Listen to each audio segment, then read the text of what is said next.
Good morning and welcome to Coffee Talk. I was up early this morning listening to my podcast from last week about my eating disorder and where it came from and how I manage it. Sometimes I listen to what I say because, I don't know, it like helps me. It's the weirdest thing because it's my voice, but it still helps. Anyway, so I've been up for a while. Good morning to all of you. Okay, so did you ever find yourself in a situation with somebody where they're mad at you and it feels like they're a lot more mad at you than they should be? And you're thinking, like, where did this come from? Like, I'm so confused. Where did all this anger come from? Like, why are you so mad about X, right? I had a friend, and about a little over a year ago, we had a fight she picked a fight with me about something so insignificant. But her reaction to it was so big that I couldn't figure out where it was coming from. I'm like, you're that mad about this? And I always went back to it. Like, I would replay the fight in my head and go over it in my mind and think about the infraction that she was so angry about. And I have come to realize that when conflict like that happens, it is never about the issue.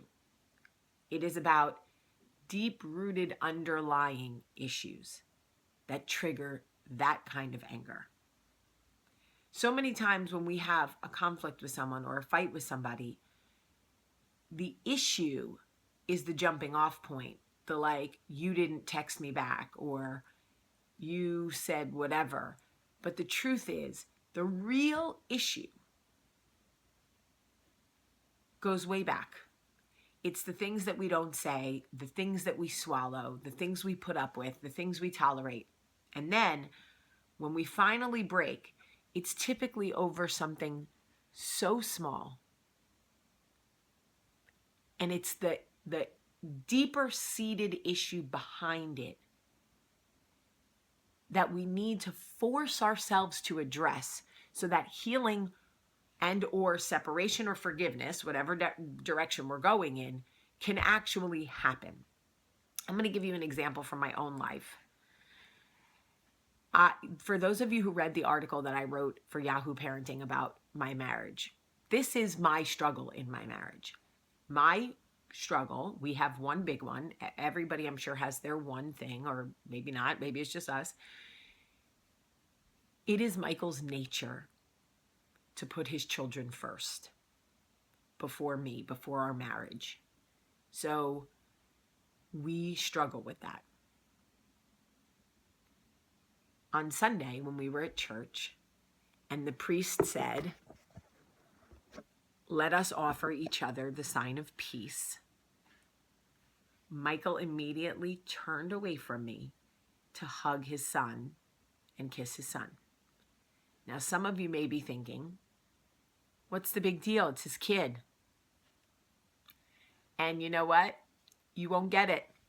And I'm not going to try to convince you that you should, because I have let go of trying to convince people who are committed to not understanding me.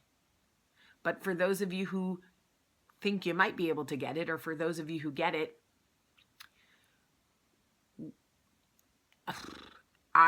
I was standing there like it is very specific in our faith that the husband show peace, extend peace to his wife, then his children, then his community.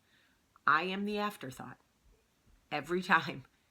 I am over it. So that thing started a war. It wasn't the actual thing, obviously. It was what is so deep-seated behind it. It is what we are working on in this marriage. It is what we talk about. It is what we go to see Father Bob about. It is our thing, blah, blah, blah.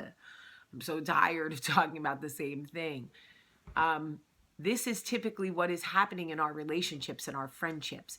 When somebody is angry with you over something that you're going, I don't get it. It's really not that big of a deal. It's like a little thing.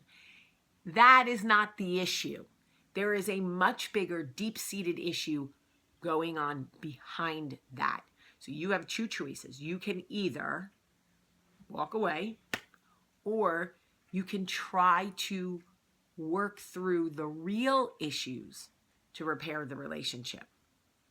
Whether it's mother-child, whether it's husband-wife, whether it's two girlfriends, whatever it may be, the issue is not typically ever the issue. The conflict comes from what is sitting behind the issue. And it is up to us to make the choice to look deeper and put the work in. You either want to or you don't. But for those of you sitting around going, I don't get it. She's so mad about something. It was so stupid. I just said whatever. I did whatever. It is, I am letting you off the hook. It is actually not that little joke you said or whatever you posted or the whatever. It's not that issue that you're going, but it was so insignificant. You're right. That little thing was insignificant. It was just the straw that broke the camel's back. The issue, the breaking issue, is typically never the issue. It is what is lying behind it that is the issue. If you approach your conflicts this way, it really does help you to see the bigger picture. Really look at some of the fights you've had with people in the past over things that you're like, I don't get it. It was like so stupid. But then when you look behind it, you go, oh, well, she was really, the fact that X, Y, and Z, this was all really an issue for her. And now I see how this little thing could have, whatever. You guys get it. I know you do. This is my last full work day before the holiday. I'll work full day today and then half day tomorrow. But today I'm having lunch with the girls and I'm so excited to see everybody. I love you all so much. Have a great day.